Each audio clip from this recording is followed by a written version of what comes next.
पावसामध्ये असा गरमागरम चहा आणि कुरकुरीत कांदा भजी जरी असेल ना तर खाण्याची मज्जाच वेगळी असते। फक्त 10 मिनिटात बनणारी अशी झटपट आणि कुरकुरीत कांदा भजी, लहानपासून मोठ्यांपर्यंत सगळ्यांनाच आवडणारी ही कुरकुरीत कांदा भजी एकदा नक्की करून बघा। त्यासाठी इथे मी मोठ्या आकाराचे 4 कांद्यांचे सालं काढून घेतलेत।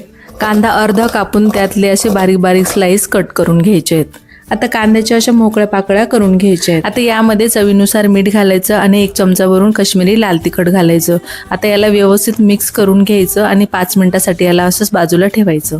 5 मिनिटांनंतर कांद्याला पाणी सुटले। आता याला थोडंसं पिळून घ्यायचं आणि एका भांड्यामध्ये काढून घ्यायचं। नंतर यामध्ये 1 चमचा भरून बारीक चिरलेली हिरवी मिरची, 1 चमचा भरून कुटलेले लसूण, अर्धा चमचा जिरे, त्याचसोबत यामध्ये अर्धा चमचा ओवा घालायचा, तो असा हातावर घेऊन क्रश करून घालायचा।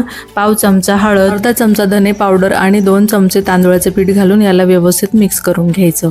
मिक्स करून झाल्यानंतर 1 वाटी बेसन पीठ घेतले, त्यातले मी थोडं थोडं करून यामध्ये बेसन पीठ घालते। सुरुवातीला अर्धी वाटी घातलं, नंतर लागेल तसं घातलं आणि इथे पाणी न घालता पीठ भिजवून घ्यायचंय। थोड्याच वेळात आपल्या इथे घट्टसर पीठ असं भिजून झालेलं आहे। आता यावर बारीक चिरलेली कोथिंबीर घालायची। आता पीठ घेऊन तेलामध्ये एक एक करून भजे सोडायचे। आता तेल इथे मीडियम गरम असायला हवं आणि गॅस मीडियम असतानाच आपल्याला हे भजे तेलामध्ये तळून घ्यायचे। छान असा सोनेरी रंग आला आणि कुरकुरीत झाले की काढून घ्यायचे। तर बघितलं, आपली इथे अजिबात तेलकट न होणारी कुरकुरीत कांदा भजी बनून तयार झाली आहे। तुम्हाला चहा सोबत भजी खायला जास्त आवडते की लाल हिरव्या चटणी सोबत? मला कमेंट करून नक्की सांगा आणि आजची रेसिपी आवडली असेल तर एक लाईक नक्की करा।